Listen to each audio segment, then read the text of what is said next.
Supreme court ने citizenship act 1995 की धारा 6A को संवैधानिक करार दिया है। सीजीआई चंद्रचूड़ ने अपने फैसले में कहा कि असम अकॉर्ड अवैध शरणार्थियों की समस्या का राजनीतिक और धारा 6 विधायी समाधान था। इस वक्त की बड़ी खबर आप सुन रहे हैं। सीजीआई डीवाई चंद्रचूड़ की अध्यक्षता वाली 5 जजों की कॉन्स्टिट्यूशनल बेंच ने 12 दिसंबर 2023 को 17 याचिकाओं पर सुनवाई के बाद फैसला सुरक्षित रख लिया था। बेंच में चीफ जस्टिस डीवाई चंद्रचूड़ के अलावा justice Suryakant, justice MM Sundaresh, justice JB Pardiwala और जस्टिस मनोज मिश्रा शामिल थे। दिसंबर 2023 में सुनवाई के दौरान केंद्र सरकार ने अपने हलफनामे में कहा था कि वो भारत में अवैध प्रवास की सीमा के बारे में सटीक डेटा नहीं दे पाएगी। असम समझौते के तहत भारत आने वाले लोगों की नागरिकता से निपटने के लिए एक विशेष प्रावधान के रूप में नागरिकता अधिनियम में धारा 6 जोड़ी गई थी। इसमें कहा गया कि जो लोग 1985 में बांग्लादेश समेत क्षेत्रों से 1 जनवरी 1966 या उसके बाद लेकिन 25 मार्च 1971 से पहले असम आए हैं और तब से वहां रह रहे हैं, उन्हें भारतीय नागरिकता प्राप्त करने के लिए धारा 18 के तहत अपना रजिस्ट्रेशन कराना होगा। खैर, इस बारे में याचिकाकर्ता आसू के प्रेसिडेंट ने क्या कहा, सुने। This is a historic day for the people of Assam. Today, the Honorable Apex Court will pronounce its verdict on the issue of Citizenship Act, that is the Section 6A of the Citizenship Act, on which the Constitution bench had been having hearing for last almost 1 decade.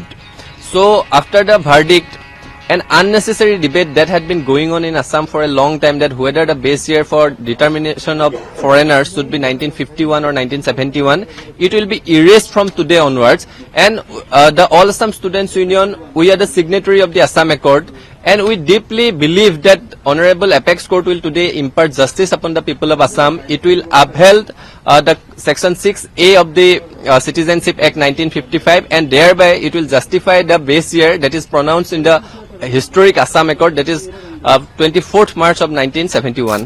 क्यों हुआ था ये असम का समझौता? 1971 में जब पूर्वी पाकिस्तान यानी कि जो वर्तमान बांग्लादेश है उसके खिलाफ पाकिस्तानी सेना की हिंसक कार्रवाई शुरू हुई तो वहां के लगभग 10 लाख लोगों ने असम में शरण ली थी। बांग्लादेश बनने के बाद इनमें से अधिकांश वापस लौट गए, लेकिन फिर भी बड़ी संख्या में बांग्लादेशी हमारे देश में रहे। जो घुसपैठी आए हैं उनको बाहर भेजना चाहिए कि नहीं भेजना चाहिए? 1971 के बाद भी जब बांग्लादेशी अवैध रूप से असम आते रहे, तब स्थानीय लोगों को लगा कि ये लोग उनके संसाधनों पर कब्जा कर रहे हैं। इस तरह जनसंख्या में हो रहे बदलावों ने असम के मूल निवासियों में डर पैदा कर दिया। भविष्य के लिए एक सांस्कृतिक और भाषाई राजनीतिक असुरक्षा की स्थिति पैदा कर दी। इसके प्रतिक्रिया स्वरूप ही 1978 के आसपास वहां एक आंदोलन शुरू हुआ, जिसका नेतृत्व वहां के युवाओं और छात्र संगठन यानी कि ऑल असम स्टूडेंट्स यूनियन आसू और ऑल असम गण संग्राम परिषद के हाथों में ही दी गई।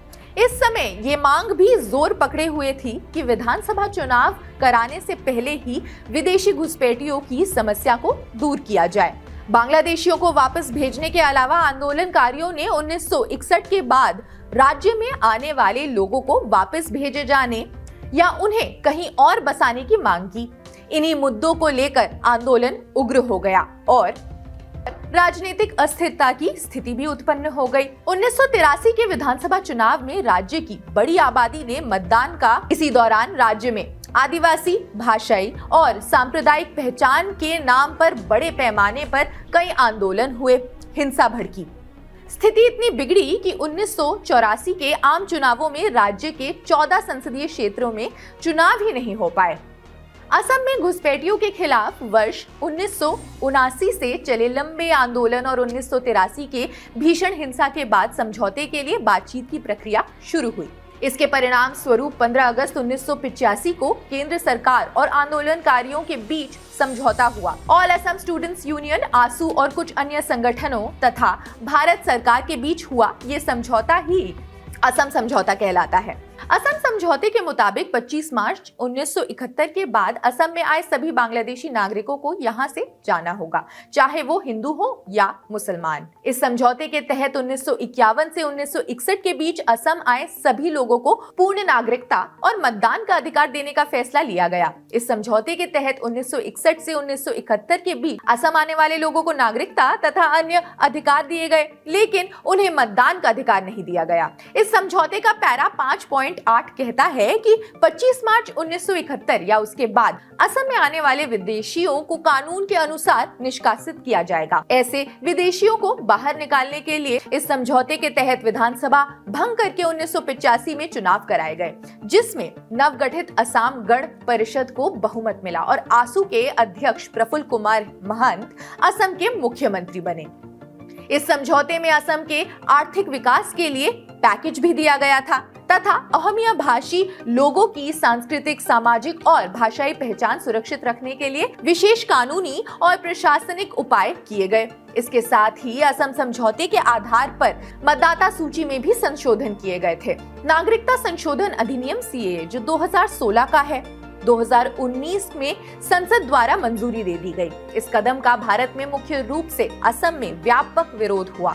11 दिसंबर 2019 को पारित ये कानून उन हिंदू, सिख, ईसाई, बौद्ध, जैन और पारसियों को भारतीय नागरिकता प्राप्त करने की अनुमति देता है जो 31 दिसंबर 2014 से पहले मुस्लिम बहुल बांग्लादेश, पाकिस्तान और अफगानिस्तान से अंदर आए हों।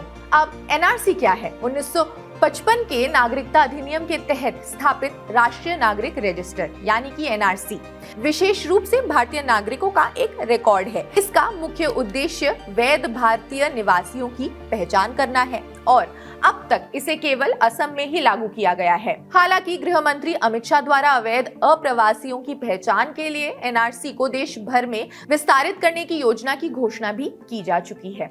जहां एक तरफ सीए पूरी तरह से भारत में रहने वाले अवैध प्रवासियों पर लागू होता है, वहीं एनआरसी में विशेष रूप से भारतीय नागरिकों का रिकॉर्ड शामिल है।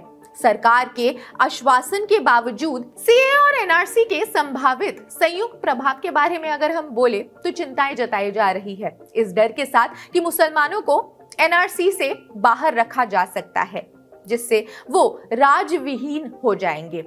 लेकिन आपको क्या लगता है? आपको क्या समझ आता है सीए और एनआरसी के बारे में? आप अपने कमेंट्स हमें कमेंट सेक्शन में जरूर बताएं। बाकी देश दुनिया की अन्य खबरों के लिए भी देखते रहिए जनसत्ता। शुक्रिया।